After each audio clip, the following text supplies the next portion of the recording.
All right, let's get right into it. Deep inside pretty much every piece of modern electronics, we're talking your phone charger, your computer's power supply, there are these tiny, unsung heroes just making everything work. Today, we're going to pull back the curtain on one of the most important ones, the Schottky Diode. It's a little component that is all about speed and efficiency. But first, here's a question I bet you thought about. You ever noticed how your laptop charger or that little power brick for your phone gets warm when you use it? Well, that heat, that's literally wasted energy. It's happening because of tiny little flaws and bottlenecks deep inside the circuitry. And as it turns out, a huge part of that story comes down to a fundamental component called a diode. So, let's get to the bottom of this. To really understand why a better diode was even needed in the first place, we have to look at the hidden flaw in the standard design. So, the classic old-school diode is called a PN junction diode. The easiest way to think of it is as a one-way street for electricity. It's made by basically smashing together two types of specially treated silicon. One's called P-type, the other's N-type. And that simple structure is what lets it control the flow of current. Now, right at the point where these two materials meet, what we call the junction, something really cool happens. See, the P side has these little gaps or holes where electrons could be, and the N side has a bunch of extra electrons just hanging around. So naturally, electrons from the N side jump right across to fill those holes. This little shuffle creates a neutral zone right in the middle called the depletion region, and it acts like a barrier, stopping any more current from flowing without a little push. But here's the flaw. In a standard PN diode, the electricity is carried by two groups. The majority carriers, they're the main workforce, and a smaller group of minority carriers. Now, when you need that diode to switch off, and I mean instantly, those minority carriers get left behind, kind of stuck at the junction. It creates this sort of electrical traffic jam, and that causes a delay we call reverse recovery time. In the world of high-speed electronics, that tiny delay is a massive problem. And that traffic jam is what brings us to the hero of our story. Engineers needed a way to clear it out, and that led to a brilliantly clever redesign, the Schottky Diode. And here is the absolute genius of the solution. The Schottky diode just gets rid of the PN junction altogether. Instead of joining two types of silicon, engineers figured out they could create a junction between a piece of metal and the N-type semiconductor.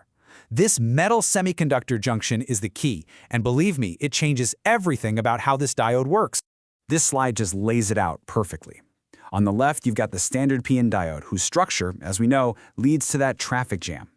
But look at the right. The Schottky diode's metal-to-semiconductor design is so much cleaner.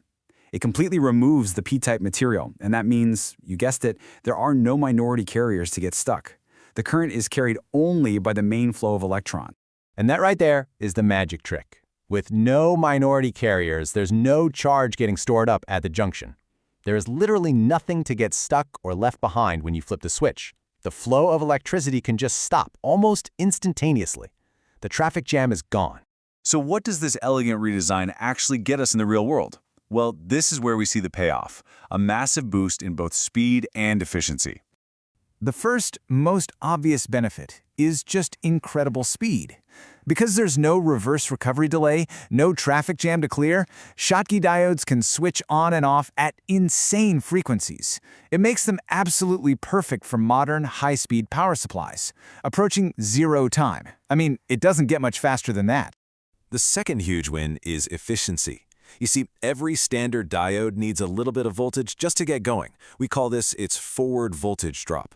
For a typical silicon diode, that's about 0.8 volts. Now that voltage drop is energy that gets totally lost, and it turns directly into that heat we feel in our chargers. But a Schottky diode, it has a much, much lower forward voltage drop, usually somewhere around 0.3 volts. Now, that might not sound like a huge difference, but when your device is switching on and off millions of times every second, that saved energy adds up incredibly fast. Less voltage drop means less wasted heat and a way more efficient device. Okay, so this leap in performance isn't just theoretical stuff for a lab. Let's take a look at where this clever design is actually making a real difference out there. You will find Schottky diodes at the very heart of pretty much all modern switched-mode power supplies. And that means your computer's power supply, your phone charger, big telecom equipment, basically anything that needs to efficiently convert power at really high frequencies.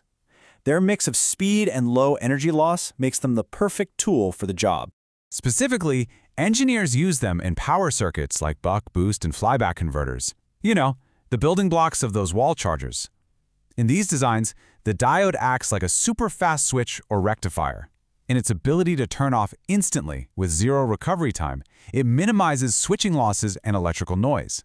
That directly boosts the entire system's efficiency and performance. And hey, don't just take my word for it. Here's the proof in the numbers. This chart shows a direct comparison. In a test power supply, just swapping out a standard silicon diode for an advanced Schottky type diode, this one made from silicon carbide, boosted the efficiency from 89% to over 91%. That is a significant jump. It means less energy wasted and less heat being pumped out. But, like any piece of engineering, Schottky diodes aren't the perfect magical solution for everything. They come with their own set of trade-offs, which of course engineers are already hard at work trying to solve. So the main trade-off is that while they are super efficient when they're on, they tend to leak a little bit of current when they're supposed to be off. This gets worse at high temperatures. Also, your standard silicon Schottky diodes can't handle extremely high voltages, and that kind of limits where you can use them. So what's the solution? Well, engineers are turning to new advanced materials. And the big one on the scene right now is silicon carbide, or SiC for short. This stuff just has properties that let it overcome the weaknesses of plain old silicon. And that brings us to the next generation of these devices, like the one you see here.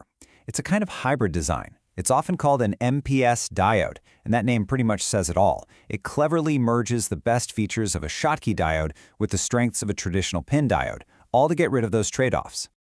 This hybrid approach really does give engineers the best of both worlds.